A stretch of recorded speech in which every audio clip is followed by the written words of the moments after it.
deixou toda, eu não sei se vocês conseguem ter dimensão, eu acredito que sim, porque não é possível.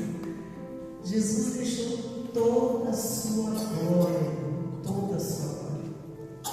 E veio à terra como ninguém viu Jesus. Ele a si mesmo subiu. E veio pelo ventre de uma mulher. Alguém limpou a bunda de Jesus toda vez que o povo era bebê. Tiveram que cozinhar para ele, quando ele era criança. Tiveram que ensinar ele o banho. Ele cresceu, virou homem. Passou pelas mesmas coisas que eu e você passamos. Mas ele era filho de Deus. Ele tinha o Espírito Santo. E você não tem? Eu não tenho. Ele venceu. E ele garante essa vitória para nós. Porque ele é o caminho. E ele deixou como livro de regra, como leitura que tem que ser básica para as nossas vidas, a Bíblia, para nós não só lermos, mas para nós seguirmos todos os seus mandamentos. Porque aquele que ama ele, no versículo de João lá continua dizendo, mas aquele que me ama, ele segue meus mandamentos. Então se você diz que ama Deus, que ama Jesus, que aceita o senhorio dele na sua vida, mas não segue os seus mandamentos, tem alguma coisa errada. Se você diz que ama Deus, mas não o seu próximo, aí tem uma coisa errada, muito errada, porque a Bíblia diz que você é mentiroso. Porque se você, como pode dizer que ama uma pessoa, que você não ama uma pessoa que você vê, como é que você pode amar a Deus que você não vê? Quantas vezes nós oramos, e muitas das vezes dá a sensação que Deus não está nos escutando. E realmente tem algumas vezes que Ele realmente não nos escuta, porque a Bíblia diz isso. Que tem algumas orações que Deus realmente não escuta.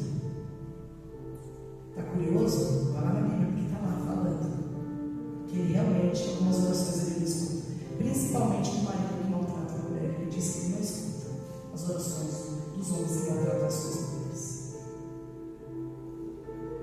Essa é uma das. Busque, eu não estou mentindo, busque bem. Então todas as vezes que nós direcionamos ao Senhor, que nós vamos louvar o Senhor, muitas das vezes a gente olha e fala, nossa, como esse irmão adora.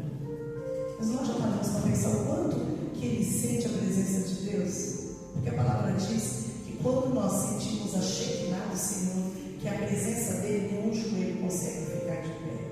Todo joelho se dobra, toda a cara vai para o pó. E muitas das vezes nós nem refletimos naquilo que cantamos. Então, que verdadeiramente Jesus possa ser o nosso caminho, a nossa verdade, a nossa justiça.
Tire, Paizinho, dos nossos olhos um olhar deturpado, porque a tua palavra diz lá em Mateus que se os nossos olhos forem bons, todo o nosso corpo terá luz, será bom. Pai, mude o nosso olhar, Pai. Faça com que nós conseguimos enxergar além daquilo que nós vemos, Pai. Pai, a tua palavra diz que o justo vive pela fé e não por aquilo que ele vê. O justo se move através da tua palavra, Pai. Oh, Pai, que isso seja uma verdade em nossas vidas, independente das nossas idades. Podemos ser crianças, podemos ser adolescentes, jovens, adultos, ou mais velhos, Pai, idosos, mas não deixe que a nossa visão fique deturpada, Pai. Que a nossa visão não seja transformada ou modificada por aquilo que nós vemos acontecer em nossa volta, Pai. Oh, Pai, eu abençoo a cada um aqui, Pai, para que não seja contaminado pela falta de amor, porque a tua palavra diz, Pai, por aumentar a iniquidade, o amor de muitos esfriaria. Oh, Pai, nos livre, Paizinho, dessa palavra, Pai. Não deixe o nosso amor por ti morrer de forma alguma, Pai. Por mais difícil, por mais pesado, por mais penoso que seja, Pai. A tua palavra diz também que é para nós trocarmos o nosso fardo, pegar do Senhor, porque o teu fardo é leve, o seu jugo é suave, porque o Senhor já levou tudo que o Senhor carregou naquela cruz, Pai, todos os nossos pecados, todas as nossas dores, todas as nossas enfermidades estavam sobre ti lá na cruz. Oh, Jesus. Então, Pai, que isso seja, faça isso soar na nossa mente todos os dias, quando nós abrimos os nossos olhos, Pai, e olharmos para as nossas circunstâncias, não enxergar, Paizinho, nada ruim, mas sim que o Senhor é provedor de todas as coisas, que há uma promessa para nós, porque o Senhor cumpre tudo aquilo que o Senhor disse. E a tua palavra diz que o Senhor vai voltar, que Cristo vai voltar como um leão da tribo de Judá, rugindo como um leão, trazendo a sua justiça para essa terra. Oh, Pai, nós aguardamos por isso. Faça que essa chama cresça em nosso coração, Pai. Cresça, arde em nosso coração, Pai. Por favor, Pai, eu te peço por isso. Não deixe os nossos corações se esfriarem pelas circunstâncias dessa vida, Pai. Oh, Pai, que o teu Espírito de sabedoria e de revelação venha sobre nós, Pai. Como a tua igreja aqui na terra, Pai, por favor, eu te peço por isso. Por favor, Pai, em nome de Jesus, eu te peço por isso. Nos leve, Senhor, à sala do trono.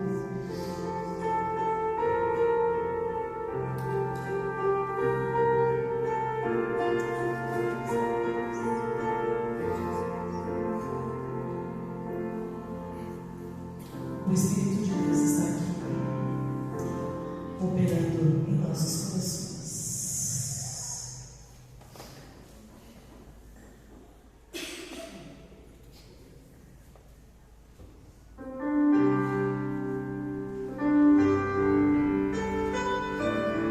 Vamos ficar de pé.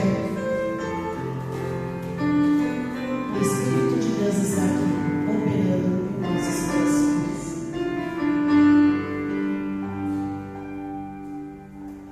O Espírito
nos trazer a mensagem.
Vamos ler em conjunto, tá aparecendo no telão.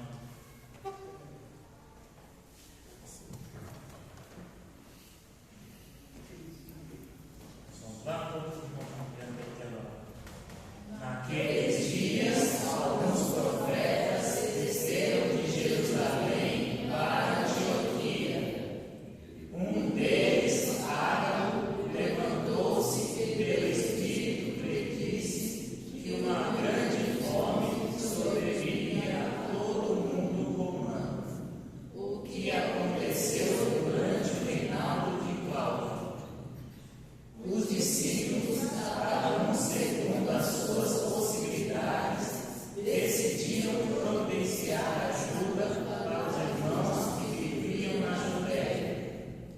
E o fizeram, enviando suas ofertas aos presbíteros pelas mãos de Barnabé e Saulo. Pode se sentar. Santo Deus e Pai, Sua palavra foi lida, Deus.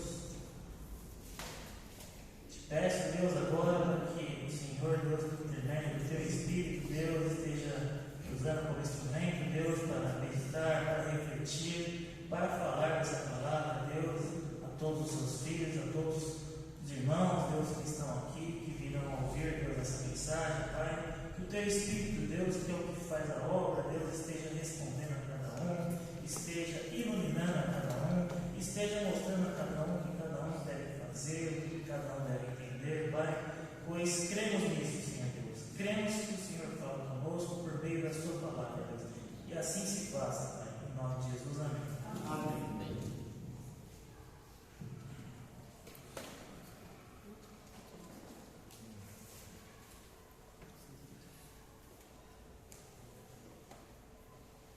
Bom, o tema dessa mensagem é: uma igreja em ação sempre leva o pão.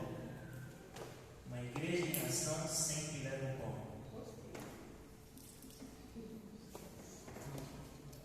Bom, esse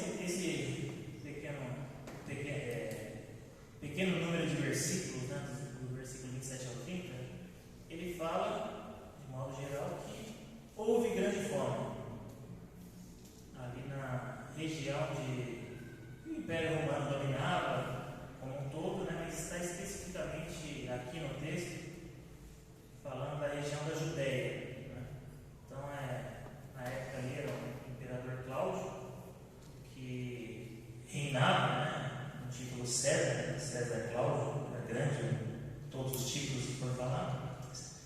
E esse imperador, né, todo o reinado dele, né, o império dele, durou mais ou menos uns 13 anos. Né? E entre os anos 40 e 50 depois de Cristo. E nesse período que ele reinou, houve grande fome. Né? Então, o texto aqui está falando, né, que um profeta, né, chamado Ágabo, profetizou sobre essa grande fome.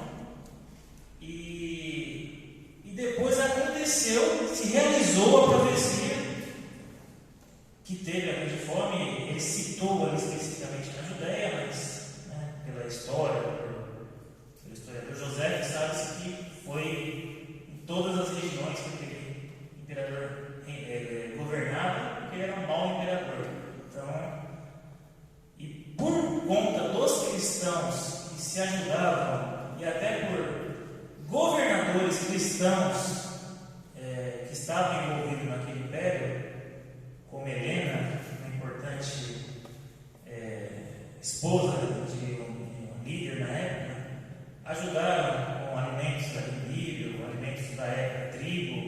Então, por isso que a fome não foi maior. Então, o texto está falando disso, que houve fome e a igreja ajudou. A igreja atuante, né, fez ofertas, se reuniu, né, por meio dos apóstolos, por meio de outras igrejas ali, e se ajudou. Então, esse é o nosso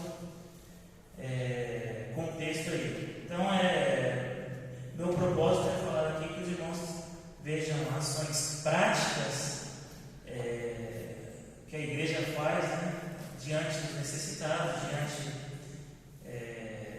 de problemas, diante de situações adversas, diante de pessoas que estão morrendo por falta de uma palavra espiritual, por falta de alimento, por falta de consolo, por falta de outras coisas. Em primeiro lugar, eu queria destacar o verso 27 para os irmãos. Naqueles dias descerão os profetas de Jerusalém para Antioquia. Então, eu queria destacar aqui, naqueles dias desceram, né? Eu queria destacar, desceram, né? Em outras traduções estão vieram, viram, foram. Então, eu queria destacar essa parte. Nós devemos ir, né? Lembra lá do ir de pregar. Então, uma igreja em ação sempre leva o pão. Então, diante do que estava acontecendo ali, veio um profeta, né? Veio os discípulos, né? Na verdade, né? Aqueles dias vieram ou desceram, né? Profetas de Jerusalém para Antioquia, e desceram por diversos motivos ali, né? Teve uma perseguição, se dispersaram, e por algum motivo estava tendo uma necessidade deles ali, eles foram até ali. Não estavam parados. A igreja não deve ficar parada, ela deve ir. Para onde? Não sei, o Espírito revelará. Para onde as necessidades virão e dirão para onde a igreja deve ir. Para onde, por meio de oração, Deus responderá para onde a igreja deve ir. Então, eles foram. Então, eu queria destacar aqui essa questão. Foram, e a palavra fala, naqueles dias desceram alguns profetas de Jerusalém para Antioquia, né? No mapa você vai ver Antioquia, né? Jerusalém, a Judéia está para baixo e Antioquia está para cima. Por que está falando que desceram, se no mapa está assim? Porque eles estavam nas montanhas. Se estavam na montanha, eles tinham que descer. Jerusalém é um lugar que tem muitas montanhas. Então esse é o sentido, mas querendo dizer que eles foram. Não importa a distância, não importa qual dificuldade que estava tendo, mas eles foram. Então é uma coisa que devemos ter em mente, devemos ter em ação, devemos ter no nosso dia a dia. Nós devemos ir. Para onde? Não sei. O Senhor saberá, o Senhor nos avisará, o Senhor nos informará, mas nós devemos ir com bom senso, com discernimento, com amor. Devemos ir, devemos invadir. O termo é forte, invadir, mas devemos invadir com amor. Ir com amor, pois muitas pessoas estão precisando da igreja, muitas pessoas estão precisando de você, muitas pessoas estão precisando de nós. Seja um alimento espiritual, seja receber o pão da vida que é Jesus, seja receber a nossa ajuda física com dinheiro, a nossa ajuda física com uma palavra de conforto, se disponibilizando para outras pessoas, como eu sei que muitos o fazem aqui nessa igreja. Então devemos ir. Uma igreja em ação sempre leva o pão, devemos ir. Aqui essa palavra grega, kateklon, ela dá a entender tudo isso: ir, vir, descer, ir de uma localidade para outra. Então indica a ação. A igreja deve estar em ação sempre, porque precisa de nós, porque temos uma missão. Por quê? Porque Deus assim nos determinou, ir de pregar. Bom, em segundo lugar, eu queria destacar o verso 28, 11 e 28. E apresentando-se um deles, chamado Ágabo, dava a entender pelo Espírito que estava para haver grande fome por todo o mundo, a qual sobreveio nos dias de Cláudio. Levantando-se, surgindo levantado, erguido, levantado de novo. Aí a palavra quer dizer. Então o profeta, eles foram aos discípulos, mas esse profeta, talvez no meio ali daquela época, talvez seja um daqueles 70 que foi designado ali por Jesus, levantando-se, tomou a palavra, falou, colocou para fora o que o Espírito tinha colocado no seu coração. Não segurou para ele o que era para ele passar para os outros, que era falar a mensagem, que era profetizar. Então, esse é o segundo ponto que eu queria dizer para os irmãos: uma igreja em ação sempre leva o pão. Então, se a igreja tem que estar indo, ela tem que estar profetizando. E profetizando vai ter vários significados aqui. Profetizando vai ter o significado de levar a mensagem. Profetizando vai ter o significado de falar o que Deus te falou, o que Deus te iluminou, o que Deus te revelou por meio da palavra dele. Significa estar cheio do Espírito, né? Como aqui no verso 28 fala. E apresentando-se o leite chamado água, dava a entender pelo Espírito. Ou seja, ele não dava a entender pela intelectualidade dele. Ele não dava a entender porque ele tinha estudado muito. Ele dava a entender porque ele estava cheio do Espírito, ele estava brilhando. E o dava a entender aqui, a palavra também significa como um sinal, como um milagre, como uma coisa que todos viram e entenderam perfeitamente. Por quê? Porque ele era um profeta de Deus. A igreja tem esse papel de ser profetas de Deus. Somos profetas de Deus que temos a obrigação de levar essa palavra. Temos a missão de levar o que Deus está revelando no nosso coração, de levar essa revelação que é a palavra, de levar o que o Espírito está nos conduzindo para falar. Quem já escutou várias histórias que havia uma pessoa que estava andando de carro e de repente ela sentiu no coração que tinha que desviar a direção dela, que ela estava indo para o trabalho, mas ela tinha que se desviar e ir para a casa do irmão, e de repente ela não entendeu porquê, mas ela foi no supermercado e comprou algumas coisas para esse irmão, e de repente ela foi lá e levou a cesta básica para esse irmão e viu que esse irmão estava passando fome. Quem já não viu várias histórias como essa, que Deus revelou no coração e a pessoa agiu, a pessoa foi um profeta, e a pessoa não levou somente o alimento físico, mas levou o ser crente, o ser igreja, que é brilhar, que é ajudar, que é levar o pão da vida, mas também, que é Jesus Cristo, mas também levar o pão físico, que é ajudar o próximo por esse princípio, que é amar ao próximo, como a palavra nos fala. Então, eu queria destacar essa palavra, levantar-se. O profeta Ágabo se levantou, ele agiu. Isso deve partir da igreja, mas também a igreja somos nós, cada um de nós. Então deve partir individualmente. Com certeza, se puder fazer em conjunto, melhor. Mas há situações que Deus nos chama individualmente. Às vezes não dá tempo de você consultar diretor de evangelismo, não dá tempo de você consultar o outro diretor, o pastor, mas se Deus falou com você, faça. Porque você é um profeta, também você é um servo de Deus, você é um missionário, você foi designado para isso, então você não deve se calar, você não deve negligenciar porque Deus irá te cobrar. Então, levantando-se, levante-se, vá para frente, devemos nos levantar, devemos ir, não devemos ficar parados. Não pensou duas vezes de medir as palavras, não pensou duas vezes de falar pensar se as pessoas iam gostar ou não do que ele estava falando. Ele simplesmente falou: vai ter fome aqui, todos vão passar por fome durante muito tempo. Se preparem para isso.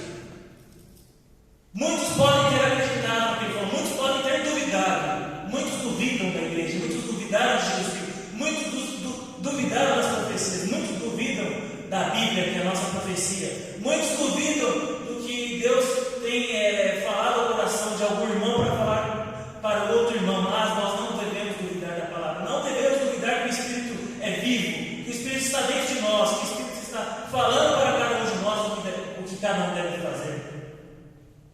Então ele se levantou. Então devemos ir, devemos profetizar, como uma igreja em ação que sempre leva o pão, deve fazer, deve ir, deve profetizar. Eu destaquei esse ponto da questão da profecia, que é levantar-se. O segundo ponto que eu queria destacar é que Ágabo falou, Ágabo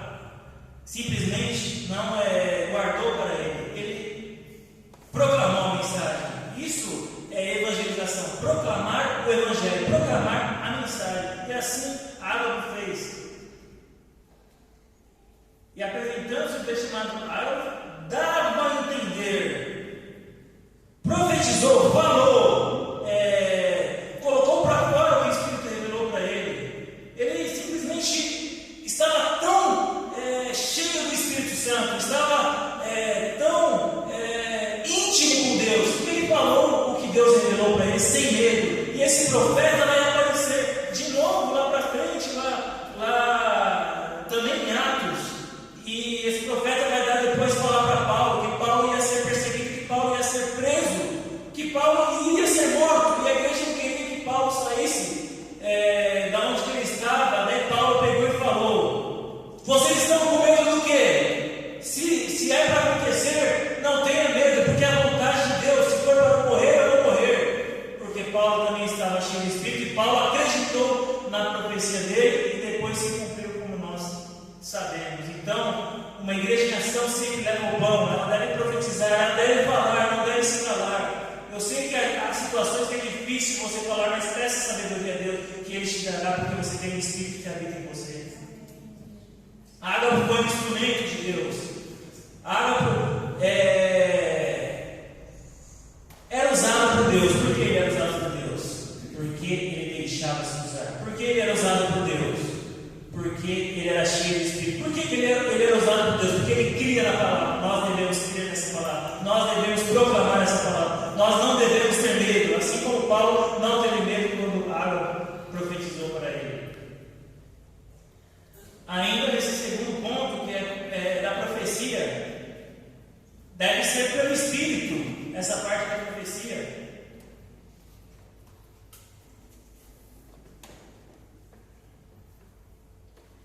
De novo, e apresentando-se um deles chamado Ágabo, dava a entender pelo Espírito.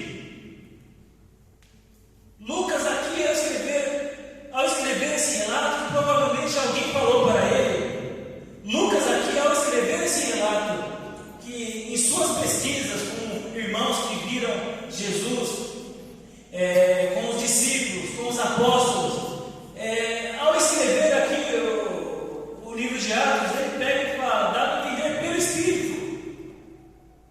As pessoas devem ter perguntado para ele, aquela pessoa era tão abençoada, aquela pessoa chamada Ágabo, era tão de Deus que parecia que ele estava falando, e não era ele, era o Espírito falando através dele. E Lucas, ouvindo isso, colocou aqui pelo Espírito. Por quê? Porque não era qualquer um que estava falando, era um homem usado como instrumento de Deus, falando pelo Espírito. A igreja deve falar pelo Espírito, ou seja, como instrumento de Deus, usada por Deus, falando o que ela entende da Bíblia, e falando que ela tem orado, e que Deus tem falado para ela, e ela deve proclamar isso aí.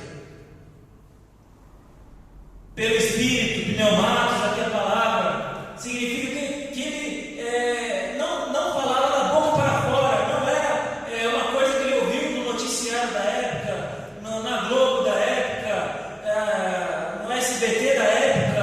Foi uma coisa que partiu do Senhor Deus, foi uma coisa que partiu espiritualmente, pois as palavras espirituais devem ser proclamadas, as palavras espirituais não devem ser guardadas para nós. Se nós cremos que somos salvos, não devemos guardar isso para nós, mas devemos passar para a frente para que outros também venham a ser salvos, para que outros venham a ser ajudados, para que os necessitados venham a ser supridos.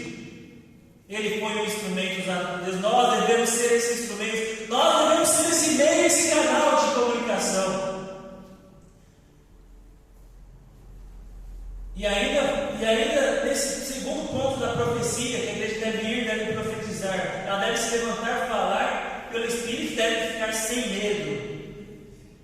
No tempo de Cláudio César, aqui Lucas vai falar aqui em Atos, e apresentando-se um deles chamado Ágabo, dava a entender pelo Espírito que estava para haver grande fome por todo mundo, a qual sobreveio nos dias de Cláudio. Estava no tempo de um político ruim, estava no tempo de um imperador que estava fazendo eles passar fome, e fez com que eles passassem fome por diversos anos, 10, 12 anos.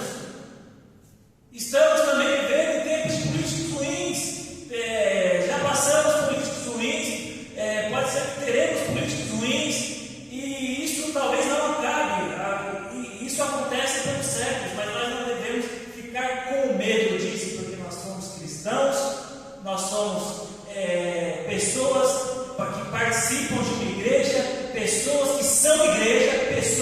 se reúne, pessoas que pregam o amor de Cristo, pessoas que se ajudam quando um vê que o outro está necessitado, e pessoas que devem invadir esse mundo para ajudar também esse mundo que está necessitado, principalmente da palavra de Deus, principalmente da necessidade espiritual, mas também necessitado da necessidade física. Então a igreja deve invadir esse mundo, a igreja deve proclamar, a igreja deve ir pelo Espírito, a igreja deve profetizar, mas sem medo.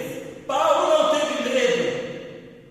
Quando Ágabo foi lá e profetizou para ele que viria dias ruins, ele não teve medo e falou para todos que ele iria fazer o que Deus falou. Ele iria viajar para onde Deus estava mandando ele viajar. Ele iria pregar o que Deus mandasse ele pregar. Nós não devemos ter medo. Se Deus falou para você pregar, pregue. Se Deus falou para você visitar, visite. Se Deus anotou uma ideia que também é para o seu reino, fale, não tenha medo. E se você quiser fazer alguma coisa, alguém que está te pedindo, continue, porque o Senhor é contigo.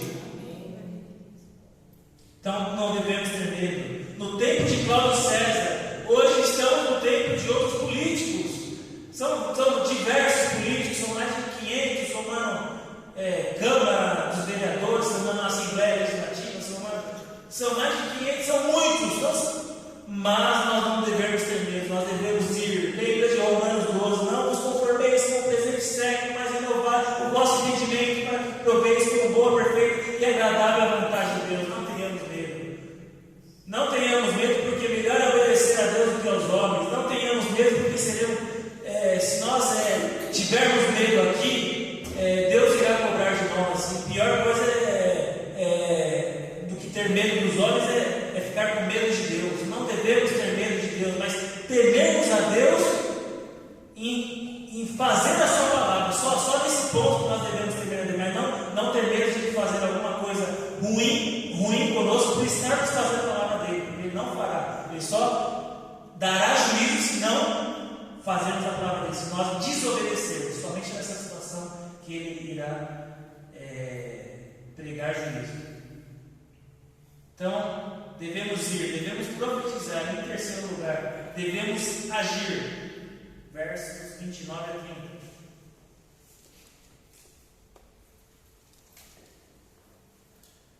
Os discípulos, cada um conforme as suas posses, resolveram enviar socorro aos irmãos que moravam na Judéia.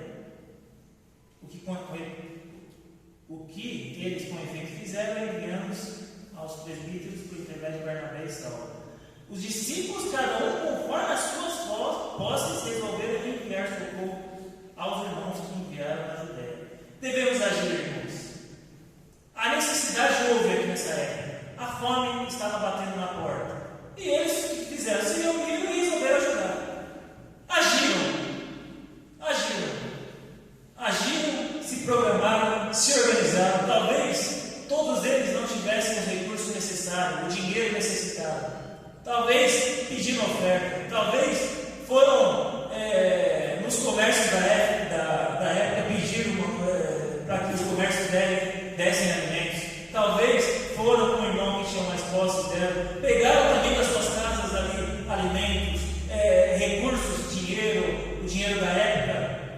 Agir, nós devemos agir, irmãos. Muitas são as necessidades de nossos irmãos próximos, muitas são as necessidades do mundo, mas não devemos ficar só nos projetos. Não devemos ficar só na teoria, mas devemos agir. Eles agiram. Devemos usar a nossa inteligência. Eles usaram a inteligência deles. Devemos ser movidos do Espírito Santo, porque às vezes nós queremos agir por impulso e agimos errado, mas agirmos movidos pelo Espírito, assim como eles agiram.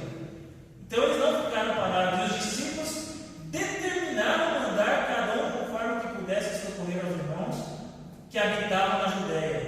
Determinaram, tomaram a atitude, resolveram, pensaram, agiram. Não ficaram ali somente se lamentando, somente chorando, somente reclamando da política de César na época, como nós costumamos reclamar, era até normal reclamar dos políticos, falar mal, mas eles agiram diante do que eles podiam agir. Nós não podemos simplesmente, quando estamos satisfeitos com o político, simplesmente tirá-lo de lá, né? Ou pedir para um justiceiro tirá-lo de lá. Não podemos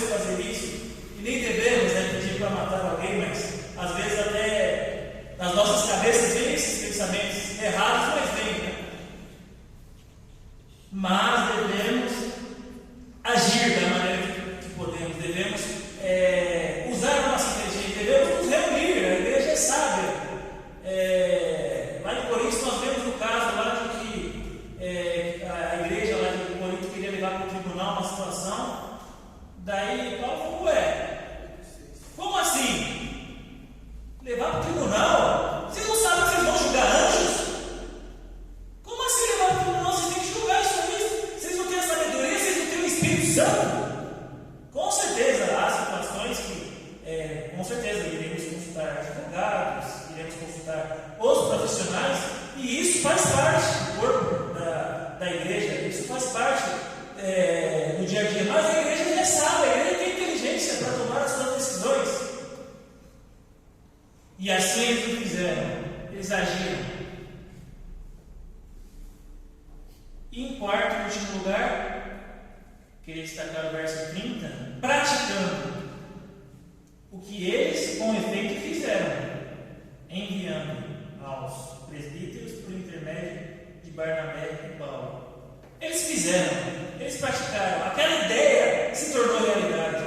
Aquela ideia, eles colocaram senso de urgência. Nós devemos ter senso de urgência. Quando há uma situação, devemos ter senso de urgência, pois aquela pessoa às vezes não pode esperar. Pode ser que naquele dia que você teve aquele senso de urgência de resolver, agora eu não posso fazer nada mais além do que ligar para a pessoa. Pode ser que aquela ligação mude a vida da pessoa. Pode ser uma situação de homicídio. Pode ser uma situação que você evitou um divórcio. Pode ser uma situação que aquela pessoa estava chorando muito e ela parou de chorar. Então a igreja deve praticar, deve ter esse senso de urgência. A igreja deve praticar e não deve esperar, porque tem coisas que não dão para esperar. E às vezes nós ficamos esperando, o cenário muda. Às vezes é aquela oportunidade que Deus está dando para nós. Tem um pastor, ele é muito conhecido nas redes sociais, chama Douglas Gonçalves. Ele tem um ministério que chama Jesus Cop. E ele dando uma aula de como a igreja deve fazer a comunicação, né? Ele dá várias dicas disso, né? Como a igreja, daí no ponto que ele estava falando de inovação, ele falou assim: você sabe como que a gente inova? Tendo problemas.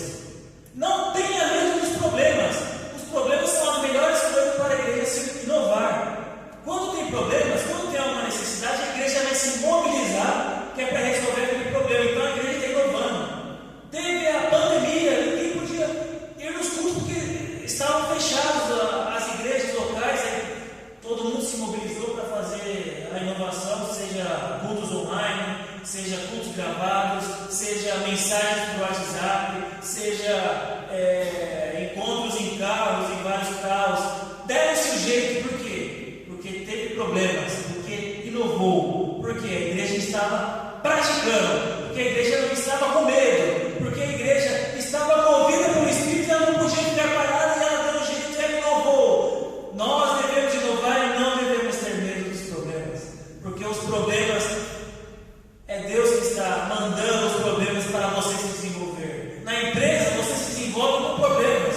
Quando você só faz a mesma coisa repetidamente, você não desenvolve, você fica naquele grau sempre. Se você diz uma escala de 0 a 100, você está no grau 30. Se você não tiver problema nenhum, você não vai passar disso. Mas se tem problema, se tem mais problema, você vai para 40, 50, 70. Você vai ficando, tendo uma visão geral daquilo, você vai ser um especialista no assunto. Por quê? Porque estão vindo problemas. Os problemas fazem com que nós desenvolvamos.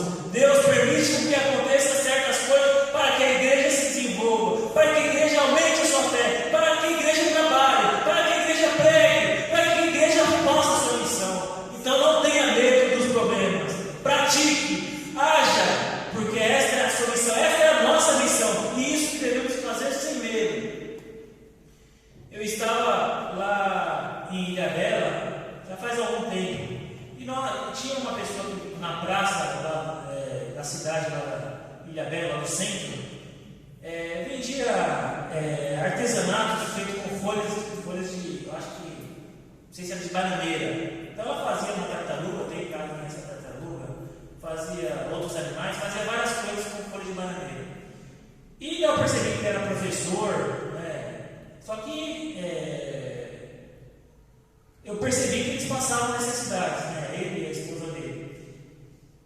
E eu precisava de alguém que me mostrasse pontos turísticos de Ilhabela, Estava eu e a Lígia, Maria nem era nascida. E nós chamamos, essa pessoa: você pode ser nosso guia turístico de carro? Eu tinha, não sei se era um Fusca, não sei o que carro que era. E ele topou, né? Daí ela combinei um valor lá com ele, lá, sei lá, não me lembro, mas vou chutar aqui, 100 reais, né? Para ele mostrar a cidade. E ele me mostrou, né, para mim, mídia, os pontos turísticos lá, me mostrou algumas curiosidades. E eu percebi que ele levou a mulher e a esposa nesse dia, coube no Fusca. Ele e a mulher, ele, a esposa, o filhinho e eu e a Lígia, coube no Fusca. E ele levou tudo, daí na hora que estava acabando, né? Era 100 reais que eu tinha que dar para ele. E eu, naquela época, eu estava preparado, né? Eu fui com um dinheiro para gastar, né? E eu percebendo aquela necessidade, eu senti no coração que eu não deveria dar só 100 reais, que eu deveria dar mais. Vou chutar um valor aqui, porque eu não sei, não me lembro. Eu dei uns R$1.000 que eu dei para ele. Foi bem mais do que o valor que era para dar. E eu percebi que ele ficou sem jeito na hora que eu dei aquela quantia maior. E ele queria me agradar de toda maneira. Eu falei, não, fique em paz. E isso é pelo seu bom trabalho, né? Que Deus te abençoe, que vocês sejam supridos, né, das necessidades. Né? Eu lembro que nós oramos com ele e tudo. Mas assim, o Espírito tinha falado conosco, né? Que era para fazer mais do que ele pediu, né? Não é uma coisa que costuma acontecer normalmente. Uma pessoa tem um valor, dou 10 vezes a mais. Mas naquela situação, eu senti aquela necessidade. Eu e a Lígia fizemos isso. E aquilo, de certa maneira, foi impactante na vida dele, na vida da esposa dele. O filho dele era bem pequenininho e não entendeu, né, a situação. Né? Mas foi uma maneira de praticar o que nós cremos na Bíblia, que é ajudar o próximo. Né? Com certeza, né, aquilo ia resolver a necessidade dele provisoriamente, mas eu não sei se aquilo poderia trazer mais impactos, né? Porque aquilo abriu mão para a gente orar para ele, aquilo abriu oportunidades para a gente falar de Jesus para ele, e de certa maneira nós praticamos o que o Evangelho fala, amar ao próximo. Então, amar envolve várias coisas, né? Ajudar espiritualmente, ajudar fisicamente. Então, uma igreja em ação sempre leva o pão. Que nós possamos sempre estar em ação e sempre levamos esse pão espiritual, esse pão físico para os necessitados.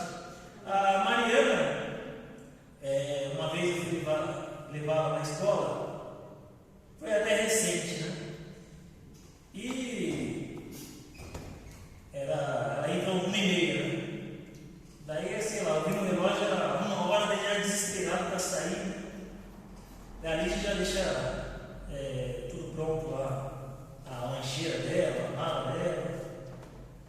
Só que ela deixou na geladeira lá as coisas para eu pegar e colocar na lancheira, depois colocar a lancheira na mochila e levar. E nesse dia eu peguei a mochila e esqueci de pegar a lancheira. E a Mariana, eu lembro que a Mariana ainda falou, minha lancheira, né? Daí eu ainda falei para ela, não, tá tudo aí. E foi na escola, a Mariana vai comer, estava sem a lancheira. E essa menina com fome é dose. Essa ela. Daí começou a dar o desespero nela lá, né? E algumas amiguinhas dela, eu esqueço o nome das amiguinhas dela, só vou falar os nomes que eu me lembro, mas não sei se é eles. Uma é a Nel, e outra é o João Moreira, outra é o Moisés. Os nomes que eu me lembro, não são mais amiguinhas, ela fala. Eles viram que ela estava desesperada lá, parecia que ela ia morrer de fome. Dividiram o danoninho, não sei o que fizeram, uma bolacha lá. Ela ficou com fome ainda, mas ficou mais tranquila. E eles dividiram. E ela contou isso para a Lídia. Que o papai esqueceu, o papai não levou a lancheira, fiquei com fome, né? Só que os meus amiguinhos me ajudaram. Isso marcou para a vida dela, isso impactou a vida dela. Por quê? Aquelas crianças, na sua inocência, uma ajudou a outra, e isso ensinou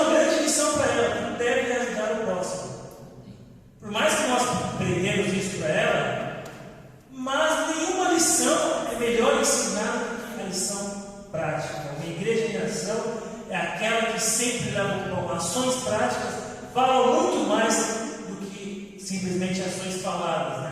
É lógico que precisa das duas, mas ações práticas ela falam muito. Ela ensinou uma criança de 5 anos a dividir por conta de um esquecimento meu, por conta de problemas, por conta de situações adversas. Ela aprendeu uma lição super importante. Há um amigo meu que ele tem 2 filhos, né? Ele sempre passou muita aperto no serviço, tudo assim, e pede ajuda, né? Nós ajudamos ele. E ele, para a Bíblia, ele mistura muitas coisas assim, muitas doutrinas, e às vezes dá uma confusão na cabeça dele, né?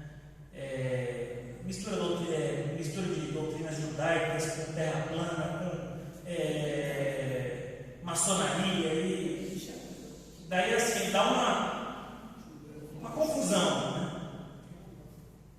Daí até às vezes ele me fala, né? Eu converso com ele, eu cheguei na conclusão que eu só devo orar por ele, né? Não devo discutir, devo orar e conversar com coisas normais, assim, sem ser a Bíblia. Não que a Bíblia não seja normal. E ele tem várias teorias, né, sobre doutrinas da igreja, que não pode, que lá. Ele é um desigrejado, é um nome melhor para esse cara, ele é um desigrejado. Porém, por meio da esposa dele, ele estava indo em uma igreja aí, e ele estava próximo de ter o segundo filho, e a igreja ajudou ele muito, né? Deu alimento, deu roupa, deu dinheiro, foi visitar a casa dele, ajudaram ele. Isso impactou muito mais do que todas as teorias que ele sabia, do que tudo que foi ensinado. Ele falou: nossa, eles me ajudaram. Nossa, mas como eles me amaram? Minha esposa estava precisando muito, eu estava desempregado. Como eles me ajudaram? Como que Deus é maravilhoso? O nome de Deus foi glorificado por causa da ação daquela igreja. Uma igreja em ação é aquela que sempre leva o pão, que saibamos sempre levar esse pão para ajudar os necessitados, para que a palavra de Deus seja cumprida e que Deus os abençoe. Amém. Uma oração voluntária, eu passo a palavra